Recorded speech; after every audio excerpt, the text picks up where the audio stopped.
Homme d'État américain, ancien président des États-Unis, son nom c'est Barack Obama et voici le top 3 de ses clés de la réussite. Première clé, arrêtez de vous trouver des excuses. Alors permettez-moi de vous raconter une histoire d'un enfant de 8 ans qui avait un rêve. Ce rêve ne le quittait jamais. Jour et nuit, il ne pensait qu'à ça. Son rêve c'était de devenir un grand écrivain qui va pouvoir écrire des livres et inspirer les gens dans le monde entier.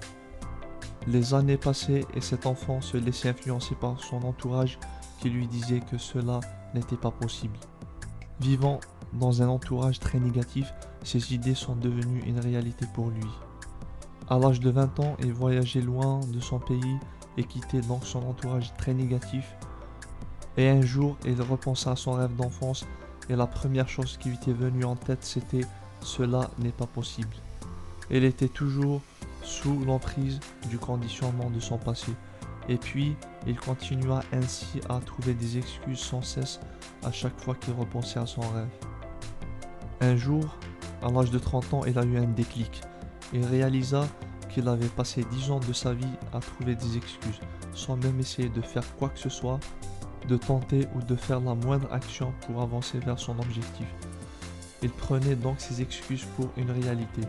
Il avait vécu 10 ans dans l'illusion que c'était pas possible. À partir de ce jour-là, un changement radical s'est opéré en lui. Il n'acceptait plus de vivre avec des excuses. Et la bonne nouvelle, c'est que 3 ans plus tard, son premier livre est sorti et les gens commençaient à l'acheter partout dans le monde.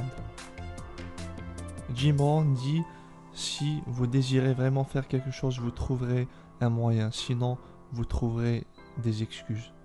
Aujourd'hui, je me pose toujours la question, pourquoi je ne veux pas faire ceci? C'est quoi l'excuse? Pourquoi j'ai pas envie d'aller entretenir avec une telle personne? C'est quoi l'excuse? Je me rends compte donc que les excuses sont toujours là, mais je le fais quand même. Je ne veux plus vivre avec des excuses. Deuxième clé, avancez vers votre objectif tous les jours. Il y a quelques années, j'avais une très mauvaise habitude. J'attendais toujours les circonstances et les événements extérieurs déterminer quand est-ce que je me mets au travail, quand est-ce que je me mets à l'action. À l'université, j'attendais toujours la dernière semaine avant les examens pour réviser. Quand j'ai des factures à payer, c'est bien sûr au dernier jour que je les envoie. J'ai un projet à accomplir dans un mois, je le fais 5 jours avant la date limite. Alors pourquoi je vous dis ça?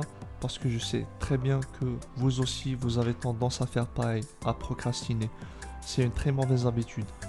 Obama dit, soyez pas comme les gens qui travaillent dur pendant un mois et prennent ensuite un repos de 11 mois. Ce détail fait vraiment une grande différence.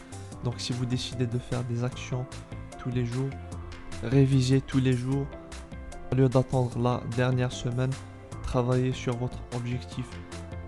Tous les jours, vous aurez des résultats incroyables.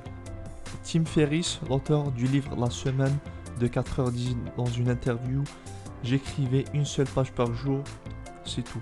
Mais je le fais vraiment tous les jours.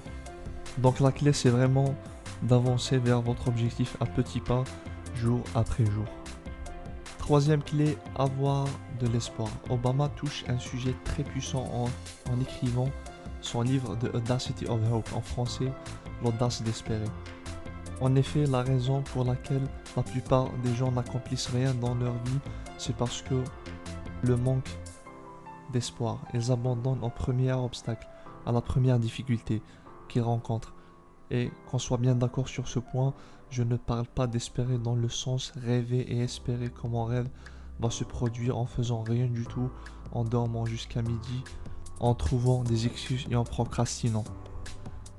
Pour moi, espérer, c'est vouloir accomplir quelque chose tout en agissant avec tout notre être, en faisant tout notre possible pour y arriver.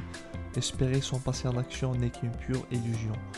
Pour moi, avoir l'audace d'espérer, c'est se lever tous les jours et poursuivre mon rêve, peu importe les obstacles et les difficultés que je rencontrerai, et avoir le courage de faire tout mon possible et agir malgré mes peurs. C'est pour ça que j'adore l'expression de Les Brown qui dit « Feel the fear and do it anyway ».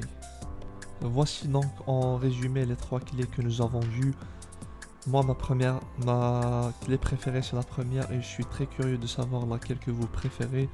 Je termine donc cette vidéo avec la fameuse expression de Obama Yes we can et je vous invite à vous abonner, à cliquer sur la cloche pour recevoir les notifications des vidéos prochaines et partager, liker. Je vous dis à très bientôt. Merci.